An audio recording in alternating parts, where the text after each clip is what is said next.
Shed2Ed Season 3 finale, Episode 23. And in Season 3, we've actually posted a 23-unit gambling profit. Why don't you tell us about that, Steve? Yeah, we'll dive deep into the gambling recap later on there. But I said earlier we were going to jump into the NFL because that's where I do my best gambling. And, of course, 19-unit profit over the last 7 weeks in the NFL. And I hopefully have a good slate for you later on this week. This is a great main event this week.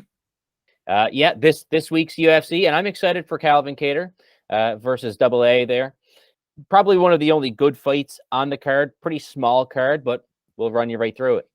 Last week, the draft went pretty okay for both of us. 4-1, 4-2 score, but absolutely gutted to see Mr. Charles Oliveira lose at the title shot versus Islam Makhachev. Big congrats to Islam Makhachev.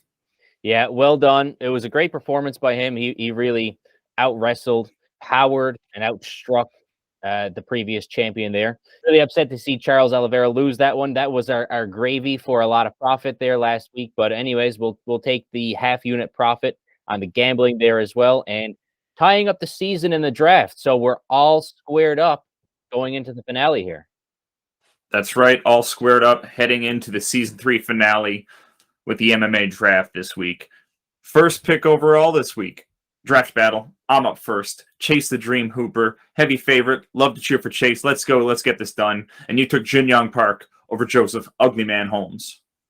Yeah, I'm a really big fan of Chase Hooper. He probably would have been my first pick there as well.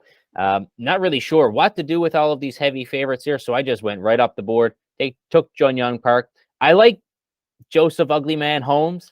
He's won for me a couple of times there, so I'm probably just going to gamble on him later on. Next up, I grabbed Calvin Kattar. Just swooping in and grabbing Calvin Kattar. You were kind of wondering what I was doing with that grab, but I like him. I'm going to ride with him this week. Yeah, you know what? I probably would have took him in round 3 or 4, something like that. Surprised to see a dog go off the board in the second round here, but more of a pick 'em, and we're both high on Calvin Kattar there. No surprise for you to really take this one here. Excited for this fight. Should be a great one. You're fading Jared Vanderaa. It seems like a pretty big no-brainer. Vanderaa doesn't have much to show for his time in the UFC. Yeah, last time I got on here and I drafted Vanderaa, I said it's do or die for him. Of course, he died right away, and I just can't trust him again here. So let's just draft Waldo and move on with that one. Kicking off round 3, you grabbed Max Griffin. I'm actually leaning Tim Means this week, so thank you. And I grabbed Khalil Roundtree. Now, I got some stats. Can I pull them up real quick? Go for it. So Jacoby is surging a little bit coming up against Roundtree. He's 6-0 with a draw to Kutalaba. Kutalaba knocked out Roundtree. Roundtree is 4-3 in his last 7. Sometimes he hits, sometimes he doesn't. I'm kind of reminded of Paul Craig at this price point. I'm also reminded of Gerald Mearshart, GM3 at this price point, plus 150, give or take. And sometimes he hits, man. I like to watch Khalil Roundtree. I like to ride with Khalil. So again, I'm leaning dogs, but the dogs really hit last week as well. I believe that Bilal and Dariush were both dogs that hit for me, so I'm okay riding with the dogs. They get it done. There's usually money in the dogs there, so can't blame you at all for those. A lot of fights are coin flips, and you get the plus money, the plus 150 on them. On a 50% chance or 45% chance, that's positive value, and I can't blame you there.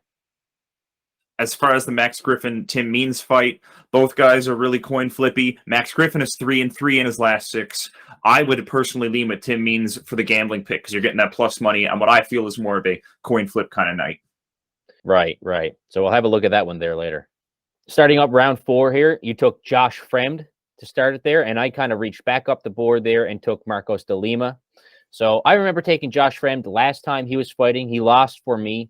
Kind of a young guy coming out of Contender Series, big reach, kind of starting to put it all together. Kind of surprised to see him as a favorite here on the card, but Tresean Gore has dropped his last couple of fights there.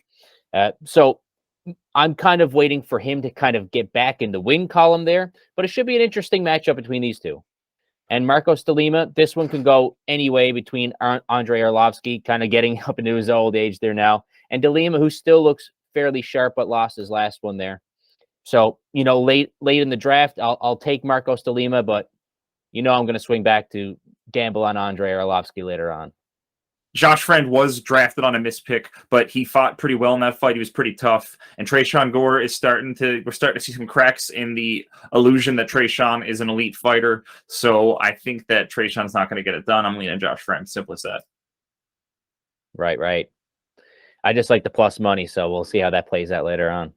Final round of the draft. I grabbed Phil Haas. Let's go, Phil. And you grabbed Carlos Mata. I did take Carlos Mata. Just based off of the odds. This fight, I have no idea what's going to happen with it, and I'm not even touching any of the gambling. How come you took Phil? I like Phil. This is a little bit of a Bay pick. Daniel likes Phil too. Roman looks like he might have that dog in him, but it's already a dog day afternoon. I'm riding with Tim Means, riding with Khalil Roundtree, I'm riding with Calvin Kattar. I've had enough dogs in my draft so far tonight. True. All right, so that rounds out the draft there. So we only have 10 fights on this small card, 5 picks each. It's only Wednesday that we're recording, so no fight's been canceled yet. I think there was one late addition, but we haven't touched on that one. We didn't draft that one either there. So let's have a look at the card. Quick slate of prelims. Chase Hooper and Steve Garcia really early on the card, and then we've got the Park Holmes fight and the Durden Mata fight. Yeah, I'm kind of excited for the Holmes Park fight. They're giving Holmes an actual contender there after he's done fairly well in his last few fights. The Iron Turtle there, Jung Young Park, he might be able to withstand the flurry from Holmes and maybe squeak out, say, a decision victory, something like that. But Holmes is going to be coming out and trying to bang out this fight, so it should be a good one. Chase Hooper at -275. A lot of hype, really exciting. I was really pumped to get him first overall in the draft this week. Chase the dream, baby. Let's go. Let's go. Rounded out the prelims, we got the Haas Roman fight and the Arlovsky Marcos fight. I'm really looking forward to seeing if Arlovsky can just squeak out a decision. Spicy Arlovsky money line +200. If you really want to lean Arlovsky, +275 for him to take it by decision. And then Phil Haas, bit of a lean at -170. But again, I think Roman's a live dog in that fight. It was a bit of a late draft pick for me to take Phil Haas. Yeah, that one's kind of anybody's fight there. I like Phil, but I like Roman. I like the plus money the most out of that battle there. Kicking off the main card on Saturday afternoon, we've got Khalil Roundtree Jr., Dustin Jacoby. I'm very excited to see this fight. Khalil, again, sometimes he gets it done, sometimes he doesn't. 4-3, but I'll ride with him at plus money at least. I like the value. Yeah, and it looks like they're giving a shot there to break the rankings. So we'll see if we get a top 15 Khalil Roundtree. Now, Vandera +165. Do not be fooled. I do not think this is coin flip odds with some nice plus money. I think it should be much steeper for Vandera because I don't think he's not going to get it done against Mr. Waldo. Yeah, there's probably a lot of people still holding out hope.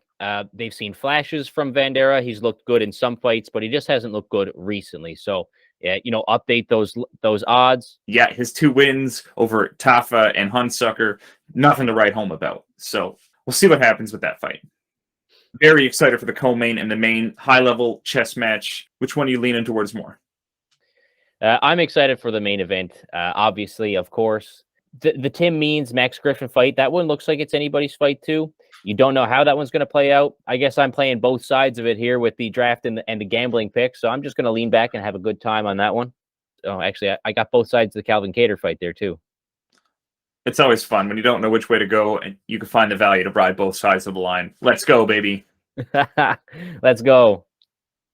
Kattar's fighting long lately. Last 6 fights, 5 decisions, and the other one was a KO, but it was over 1.5 rounds. A lot of cage time for Kattar. I think it's going to be the experience that helps him. Arnold Allen, though, a lot of hype train. What is he, like 9-0 in the UFC coming up? So I think Kattar is where he gets stopped. Yeah, and Calvin Kattar has been fighting a lot of 5-round fights lately. So he's going to be bringing the 5-round experience into this one over Arnold Allen with his first 25-minute fight. Yes, what may be Arnold Allen's first main event slot, first 5-rounder in the UFC. We're going to see if the cardio and the endurance is going to play out in those championship rounds. And we're up 23 units on our gambling picks this season. Follow us on the Insta, follow us on the Twitter at Shed2Ed. Let's see what we got in store this week, Steve. Yeah, I'm kind of posting them everywhere on Saturdays and Sundays. On Saturdays, I'll post the fight picks, basically the big slate like this, on the Instagram or Twitter, depending on if we have a video up or not. I'll post a big slate like this for the NFL games there as well. Follow us on Instagram. Turn your notifications on because I kind of post them a little bit late. I'm always late in the lab tweaking on my picks. So just turn on your notifications. You'll get that ding from me at 2:00 on Sunday afternoons, and see what happens from there.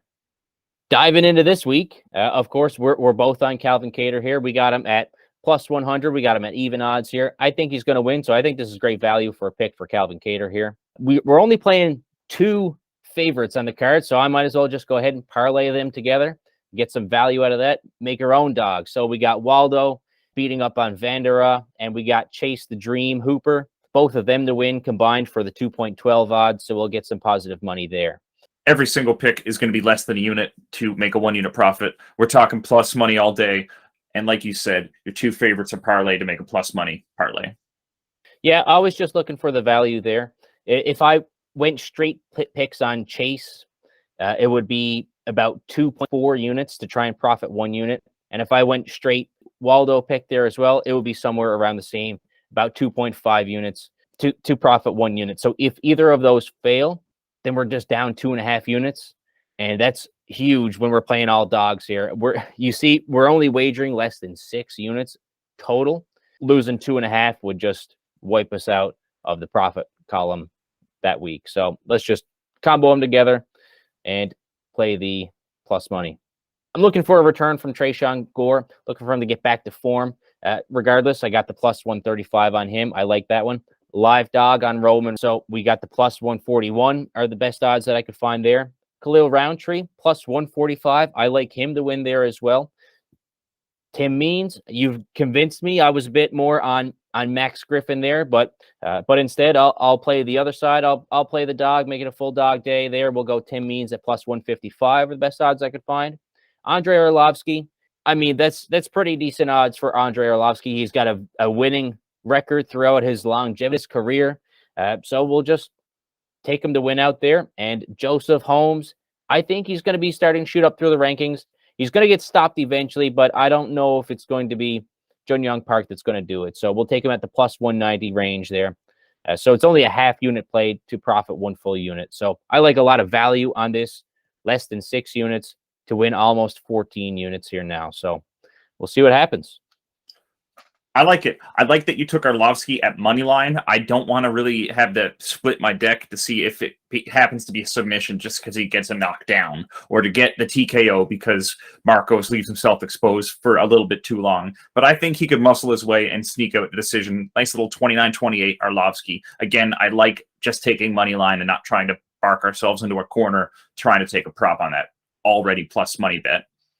Yeah, if you're looking at, say, a 3.85, which is, I think, what our Andre Arlovsky is by decision, then if you're only doing a 1 unit play, instead of betting 0.55 units, you'd bet about 0.4 units. So you'd only be saving basically nothing, 0.15 of a unit, which is not really a whole lot in the grand scheme of things. So I'll take the value of him just winning outright for the 1 unit profit.